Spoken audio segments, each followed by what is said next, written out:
sitting further to the back won't see this very well, but okay. From in front of us and up towards where we were a moment ago, you could see something that looks like a huge staircase. That is actually, it has a cool name, the stepped stone structure. And this stepped stone structure is actually a man-made support. Imagine our slope is very, very steep. I want to build on the slope. What do?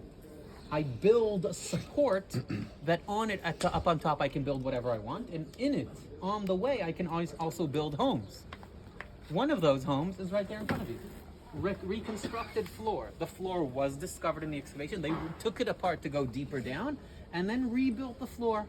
If you look carefully, you'll notice that the reconstructed floor ends before the wall ends, to the left. Which means the original building, give it another 2 meters or so towards us. Not all of it was discovered. Can you see the 2 columns? They were found standing. Like this? Like this.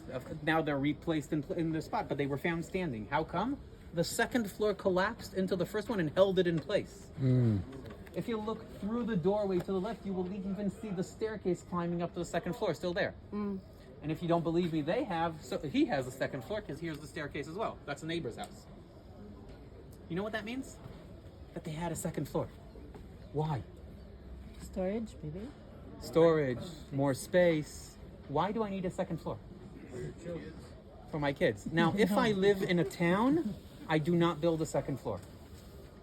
Why? Because I have space.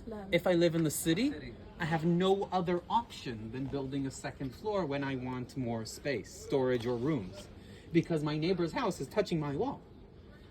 Building a second floor means widening the foundations and putting more effort into it, and apparently paying more as well.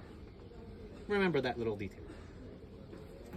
So back to the column. Can you see there's a hole at the corner? Okay, tie a rope through that hole, please. At the other end of the rope, tie your car so it won't run away.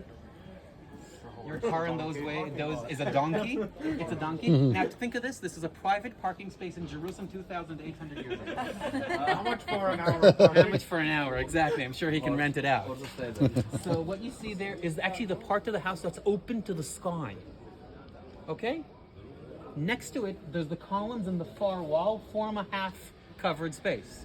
From the columns towards us, a half-covered space, which means there's a space totally open, space that's partly open, and the back rooms of the house that are totally closed.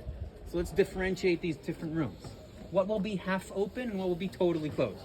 Totally closed is where my bedroom is. Half open will be? Restroom. Kitchen.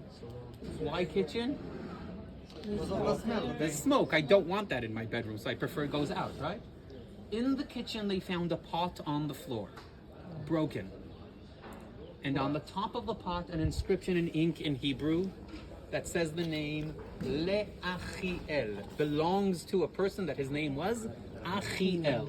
Who is this Achiel? I have no idea. But this teaches me so much. It teaches me that Achiel's children went to the spring to wash dishes. And when they washed dishes, they sometimes left something behind. Achiel wanted it back. So he labeled all his dishes with his name, so when you find it at the spring, you know who to return it to.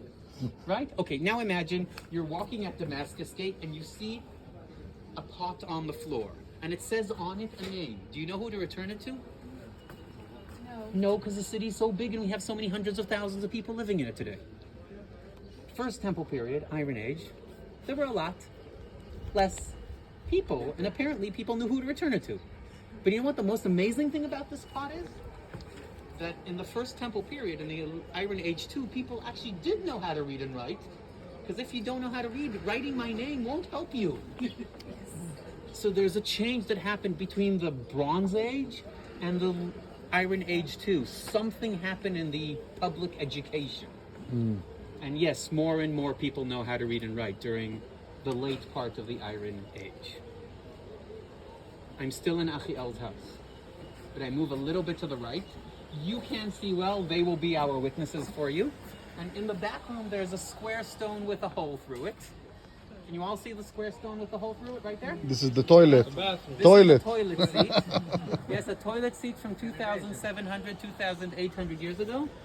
Now, if you think for a moment and ask your grandparents or your great-grandparents if they had a toilet in their house, they will say, of course not. It is called the outhouse. So this, again, First Temple period, Iron Age 2, there's a bathroom inside the house. Now, I'll go a little bit into details, I'm sorry. The toilet seat was discovered a meter and a bit higher up. After the discovery, it fell into the pit below it. And in the pit below it, there were quite a lot of organic remains. That's as much as I'm going into details there. So we have a toilet seat. Toilet seats from the First Temple period, Iron Age 2, all over Israel. I know 14. 6 of them were found in the city of David. What does this teach us about the people that live here? They have sanitation Wealthy, system. sanitation, Sanitation rich, right? By the way, one of the toilet seats discovered not here is really cool. It was never used. They checked. we will be there. We'll Or talk they're about washing. it. They have been washing. We'll be there later on during the course. We'll talk about that specific one. Not here. So that's a toilet seat. We saw Achiel's house. We skipped to the neighbor's house. We have barely anything we can see of it. Just the stairs and the beginning of the structure. This is nicknamed the burnt room.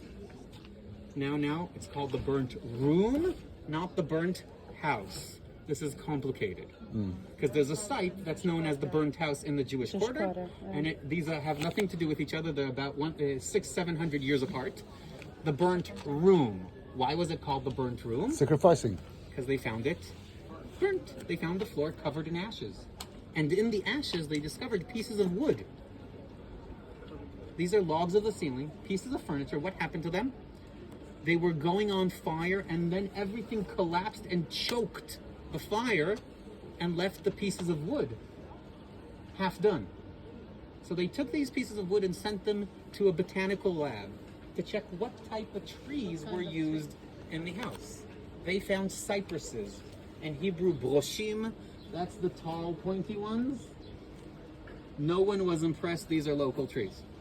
What the next? Cypresses. Cypress, broshim. Brosh in Hebrew, cypress. They found pine trees.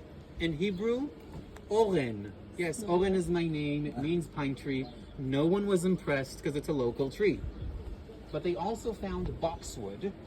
I won't tell you the name in Hebrew because it's long and annoying. Boxwood is a tree that does not grow in Israel. Imported furniture from modern day Turkey. Okay, does this continue with our story? Who lives in the city? We get the idea? Last find in the burnt room, in the ashes, they found more than 20 pointy pieces of metal about this size, 3, maybe 4 centimeters long. These pointy pieces of metal were found to be arrowheads from 2 different types. One type, made out of iron, long and flat. Second type, made out of bronze, triangulish in shape, and smaller. What is heavier, bronze or iron? Iron. What is heavier when it's also longer, right? So the iron arrowheads are very heavy. The bronze ones are very light. But the iron is much harder. It makes much more damage, which means the bronze arrowheads make less damage. Weird, right? The flat ones, how do they fly? I shoot them, they fly like this. The triangulish ones, when I shoot them, they fly like this. Which means they're much more stable and their distance is much larger. The Babylonian arrowheads are the bronze arrowheads are Babylonian arrowheads. And that means that what we have here is evidence of the Babylonian destruction, end of the First Temple period, end of the Iron Age, 2,600 years ago. So if you want to send the bill to Babylon for destroying this house, we have the evidence they did it. At the end of wars, usually the Babylonians collected the arrows to reuse them. If they were found here, it means the building collapsed and choked them inside, and a few were left behind. So here we have residential homes, burnt, crushed, and destroyed, with all sorts of evidence of the life of Jerusalem from the First Temple period. But that's only part of the story, because now it's Julie's turn to continue.